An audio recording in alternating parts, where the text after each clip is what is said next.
Goeiedag almal, ek is Mannie van Bloemfontein. Dis vandag Vrydag, die 24ste Julie 2026. Ons doen die nuus in kollig en ons hoofopskrif vir vandag sê: Back and Closure, Noordwes bereik 'n mylpaal. Nog berigte: president verdedig die onteieningswet. Sekere feite is verkeerd in die Madlanga kommissie. Grey College en Outeniqua pak mekaar op 8 Augustus. Rye van Ecuador wen die 18e skof van die Tour de France. Glasgow spele kleiner, maar relevant, slegs 10 sportsoorte. Die Noordwes Departement van Landbou en Landelike Ontwikkeling het 'n belangrike mylpaal bereik deur meer as 1 miljoen beeste teen back and closure in te ent. Dis 'n groot stap in die provinsie se poging om die siekte te beheer en die veesektor te beskerm. Volgens die departement is 1,1 miljoen beeste teen 19 Julie 2026 ingeënt. Dit beteken ongeveer 74% van die provinsie se beesbevolking is reeds ingeënt. Die doel is om 80% inentingsdekking teen die einde van Augustus te bereik om kudde-immuniteit te vestig. Die LER van Landbou en Landelike Ontwikkeling, Madora Zambata, het boere bedank vir hulle samewerking en gesê die sukses van die veldtog hang af van voortgesette deelname. Hy het boere ook aangemoedig om gereed te wees vir die tweede dosis van hierdie enstof, wat noodsaaklik is om voldoende beskerming teen die virus te verseker. Die massa-inentingsveldtog het vroeg in Maart begin as deel van Suid-Afrika se nasionale strategie om back and closure hok te slaan. Die Noordwes-provinsie is tans een van die voorste provinsies in die land wat die inentingsprogram betref. Die Demokratiese Alliansie, die DA, sê hulle gaan aanhou druk vir volledige antwoorde oor die ongeveer 31 miljoen rand wat bestee is aan Suid-Afrika se 2026 FIFA Sokker Wêreldbeker program. Volgens die DA moet die belastingbetalers presies weet hoe die geld aangewend is en wie daarby baat gevind het. Die Departement van Sport, Kuns en Kultuur het bekend gemaak dat die totale besteding 30,9 miljoen rand was. Volgens die departement het die uitgawes die volgende ingesluit: internasionale vlugte, verblyf en plaaslike vervoer, daaglikse toelaas en ander reiskostes, gasvryheidspakkette en wedstrydkaartjies, 'n Legends uitstallingswedstryd bygewoon, kultuur- en ondersteuningsaktiwiteite wat met die Wêreldbeker verband gehou het. Die DA voer aan dat daar steeds onbeantwoorde vrae is. Die party wil onder meer weet presies hoeveel staatsamptenare en ander afgevaardiges hierdie toernooi gaan bywoon het. Die departement sê die koste van elke individuele persoon word nog finaal bereken, omdat sekere uitgawes soos sekuriteit, protokol en logistiek as een pakket betaal is. 'n volledige uiteensetting per persoon sal volgens die departement eers later bekend gemaak word. Die DA het aangedui dat hulle verder parlementêre vrae sal indien hulle wil hê die minister moet voor die portefeuljekomitee oor sport, kuns en kultuur verskyn om rekenskap te gee oor hierdie klomp bestedings. Die Madlanga kommissie het gehoor dat die feite waarop die ondersoek na Brigadier Dineo Mukwele gebaseer is in verskeie opsigte verkeerd was. Die hoof van die Investigation Directorate Against Corruption, die EDAC, advokaat Andrea Johnson, het onder eed erken dat sy op verkeerde inligting van haar ondersoekspan staatgemaak het toe sy die vervolging van Mukwele goedgekeur het. Johnson het ook haar vroeëre beweringe teruggetrek dat Mukwele 'n token appointment was. Sy het aan die kommissie gesê dat sy nooit Mukwele se kwalifikasies en ervaring self nagegaan het voordat sy die ondersoek goedgekeur het nie. Nadat die dokumente aan die kommissie voorgelê is, het dit gebleik dat Mukwele wel oor die nodige en selfs meer as die minimum kwalifikasies vir hierdie pos beskik het. Regter Mboyiseli Madlanga en die kommissie het ernstige vrae gevra oor hoe die ondersoek begin is en of daar voldoende gronde was om Mukwele te ondersoek en later in hegtenis te neem. Die kommissie het ook ondersoek of die bewyse aan wetlike vereistes voldoen het voordat die saak voortgesit is. Die kommissie het nuwe vrae laat ontstaan oor die geloofwaardigheid van die ondersoek en die besluitnemingsproses binne IDEC. President Cyril Ramaphosa het die onteieningswet verdediging gesê die wet is grondwetlik en noodsaaklik om grondhervorming in Suid-Afrika te bevorder. Hy beklemtoon dat die wet nie net daarop gemik is om eiendom arbitrair van mense weg te neem nie, maar om onteiening volgens die grondwet en binne wettige proses moontlik te maak. Terselfdertyd het Ramaphosa erken dat daar steeds kommer en misverstande oor sekere bepalings van hierdie wet bestaan. Hy het aangedui dat die regering bereid is om na voorstelle te luister en waar nodig wysigings aan die wet te oorweeg om groter regsekerheid te skep en beleggingsvertroue te versterk. Volgens die president moet die wet 'n balans handhaaf tussen die beskerming vir private eiendomsreg en die behoefte aan grondhervorming. Hy meen dat enige veranderinge wat aangebring word steeds met die grondwet moet strook en nie die doel van die regverdige grondhervorming moet ondermyn nie. Die Suid-Afrikaanse Polisiediens, die SAPD, sê meer as 12,000 buitelandse burgers wat nie oor geldige dokumentasie beskik het nie, is die afgelope week tydens verskeie landwye misdaadbekampingsoperasies aangekeer. Volgens die polisie is die arrestasies tydens operasie Chanela en ander gesamentlike optredes uitgevoer. Die operasies is daarop gemik om misdaad te bekamp en toe te sien dat immigrasiewette wel nagekom word. Die polisie sê persone wat sonder die nodige dokumente in Suid-Afrika was, is aangehou vir verdere verwerking, waarvan toepassing word al in die Departement van Binnelandse Sake oorhandig, insluitend moontlike deportasie te volg. Die SAPD beklemtoon dat die operasies nie teen enige nasionaliteit gemik is nie, maar daarop fokus om die wet toe te pas, landsgrense te beveilig en misdaad te bekamp. Die polisie sê soortgelyke operasies sal reg oor die land voortgaan om onwettige aktiwiteite hok te slaan. 'n Regter van die Vrystaatse Hooggeregshof is reeds 8 jaar met siekteverlof wat vrae laat ontstaan het oor die uitwerking daarvan op die hof se werksaamhede. Volgens berigte het die regter tydens konsultasies met die tradisionele geneesheer gesê dat sy voorvaders hom aangeraai het om nie uit sy pos te bedank of terug te keer werk toe nie. Die bewering het groot openbare belangstelling ontlok en aanleiding gegee tot 'n debat oor hierdie situasie. Die regtelike dienskommissie en ander toepaslike owerhede hanteer die aangeleentheid volgens die prosedures wat vir regters geld. Daar is egter nog geen amptelike aankondiging gemaak oor wanneer en of die regter sy pligte sal hervat nie. Die saak beklemtoon die uitdagings wat ontstaan wanneer 'n senior regter vir 'n lang tyd afwesig is, aangesien hy die werkslading van ander regters kan verhoog en die afhandeling van hofsaake ook kan vertraag. Die Staatslei-Unie het 'n beroep op die minister van Finansies, Errol Gonongwana, gedoen om dringend op te tree om die direksie van Openbare Beleggingskoöperasie, die OBK, te stabiliseer. Volgens die Unie is 'n stabiele en doeltreffende direksie noodsaaklik om goeie bestuur by die OBK te verseker. Die organisasie waarsku dat voortgesette onsekerheid aan die stuur van die instelling die vertroue van beleggers en die publiek kan benadeel. Die OBK bestuur beleggings ter waarde van meer as 3 triljoen rand, hoofsaaklik namens die Staatsdienspensioenfonds, oftewel die GEPF en ander openbare instellings. Daarom meen die Unie dat sterk bestuur en behoorlike toesig om die belange van miljoene pensioenlede te beskerm. Die Staatslei-Unie sê minister Gonongwana met die aanstelling van die bevoegde en permanente direksie prioritiseer om stabiliteit te herstel en te verseker dat openbare beleggingskoöperasies sy mandaat doeltreffend kan uitvoer.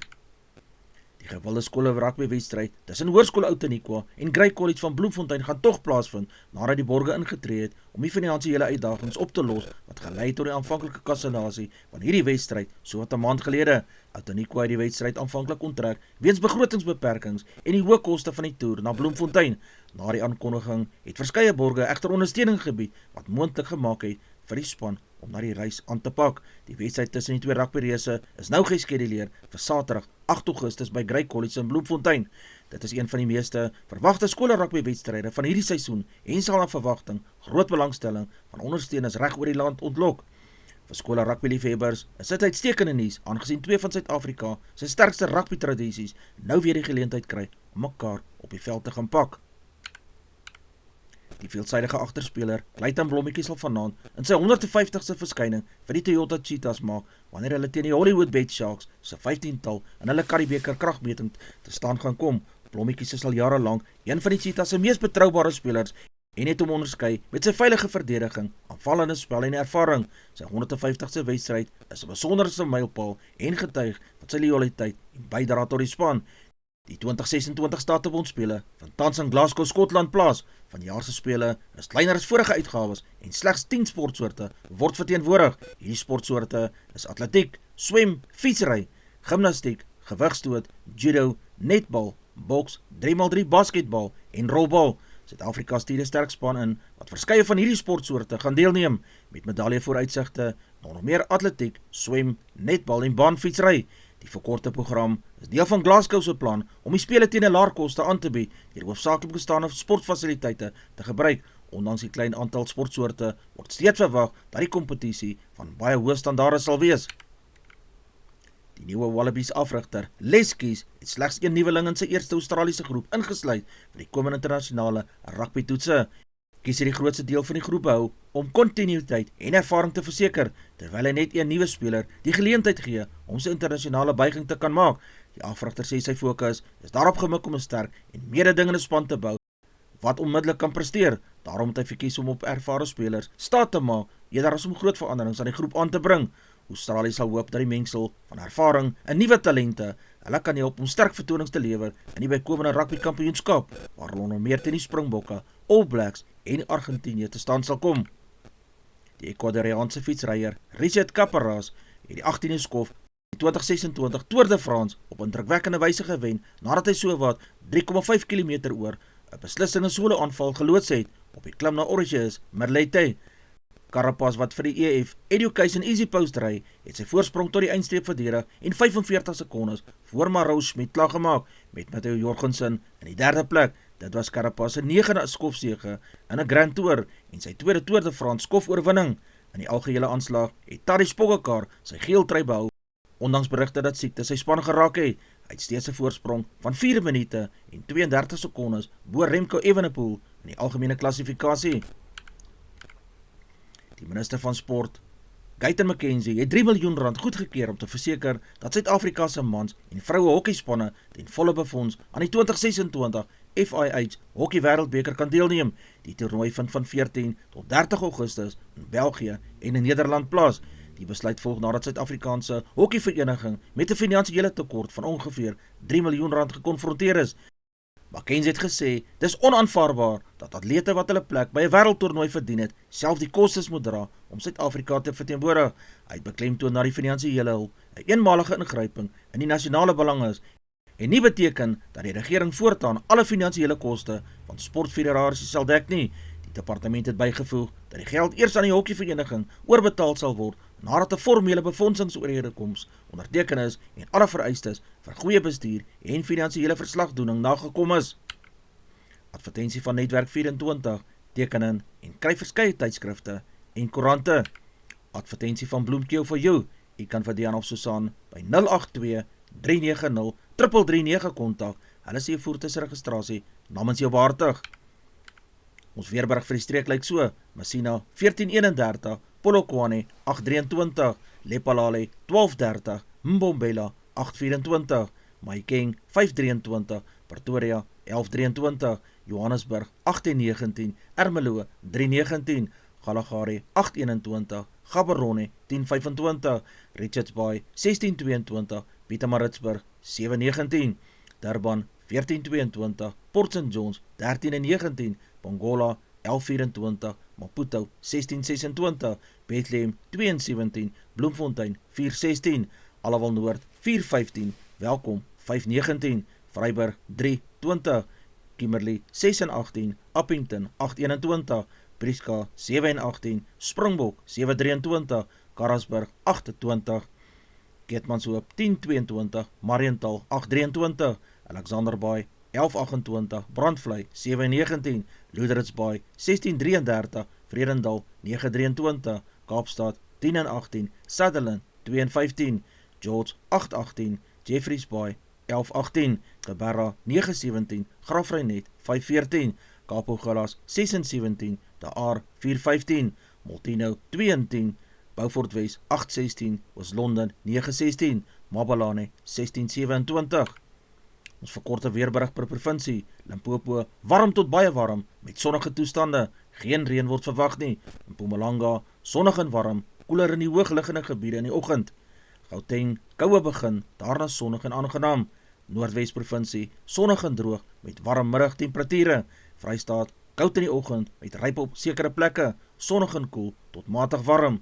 KwaZulu-Natal gedeeltelik bewolk aan die kus, andersins sonnig en aangenaam. Matige winde langs die kus sal voorkom. Die Oos-Kaap sonnig oor die grootste deel van die provinsie, koel langs die suidkus. Die Wes-Kaap gedeeltelik bewolk met koel toestande, kans vir ligte reën die suidwestelike gedele. Die Noord-Kaap helder en sonnig met warm middagtemperature, droë toestande duur ook voort.